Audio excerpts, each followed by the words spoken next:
Hai Sobat BKN, ketemu lagi di Q&A. Seperti biasa, aku Hikmah mau menjawab 5 pertanyaan pilihan di media sosial dan kanal pengaduan BKN. Langsung aja aku bacain ya. Pertanyaan pertama, izin bertanya, pelaksana 3C yang diangkat menjadi fungsional pertama telah dikasih angka kredit penuh yaitu 100. Saat akan naik jenjang muda, apa perlu penetapan PAK lagi? Kan angka kreditnya sudah mencukupi. Baik, pertanyaan pertama tentang angka kredit ya Sobat BKN. Terkait pertanyaan ini, perlu ditetapkan PAK kembali sebesar 100 angka kredit dan dapat ditambahkan angka kredit predikat kinerja saat duduk di jenjang ahli pertama tersebut sebagai dasar usulan uji kompetensi ke jenjang ahli muda. Begitu ya Sobat BKN. Kita lanjut ke pertanyaan ketiga. Min, bisakah diajukan pencantuman gelar S2 pada PNS golongan 3A yang memiliki JF dengan nilai angka kredit sudah 37 atau 75% untuk kenaikan pangkat? Pertanyaan ketiga ini tentang pencantuman gelar ya Sobat BKN.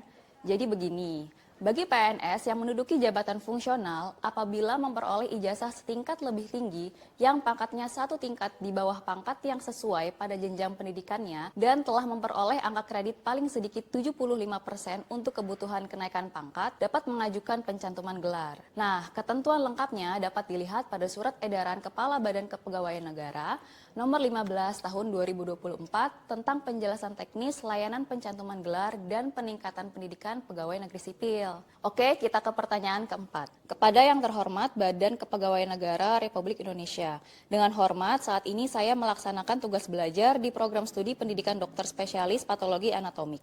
Saat ini BKPSDM sedang melakukan perubahan status saya dari PNS aktif menjadi PNS tugas belajar di SI ASN untuk keperluan rencana kenaikan pangkat saya di periode Februari 2025 ini.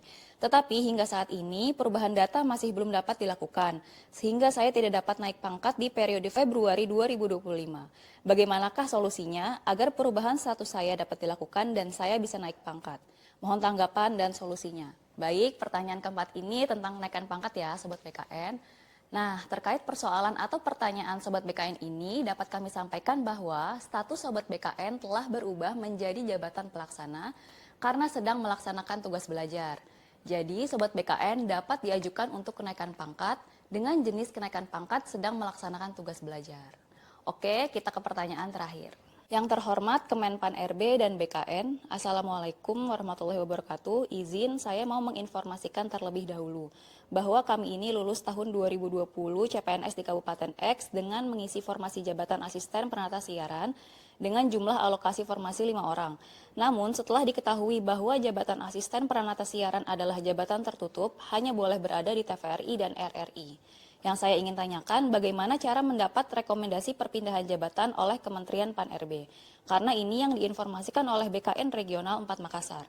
Berhubung jabatan ini jabatan tertutup, sebelumnya kami ini sudah mundur dari jabatan fungsional asisten peranata siaran, rekomendasi dari BKPSDM setempat, dan sudah disetujui Bupati dengan jabatan fungsional umum pengelola data.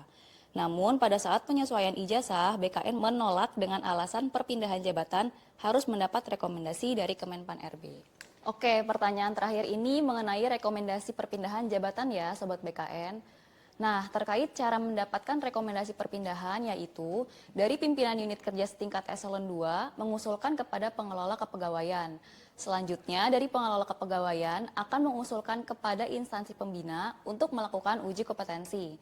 Setelah lulus uji kompetensi, instansi pembina mengeluarkan rekomendasi hasil uji kompetensi.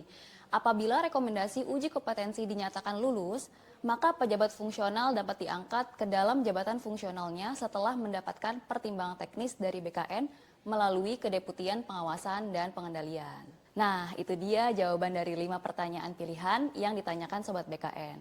Gimana nih, sudah paham ya sekarang? Jika Sobat BKN ada pertanyaan lainnya seputar layanan kepegawaian, jangan ragu untuk bertanya di kanal pengaduan maupun media sosial BKN ya. Aku Hikmah, sampai jumpa di Q&A berikutnya.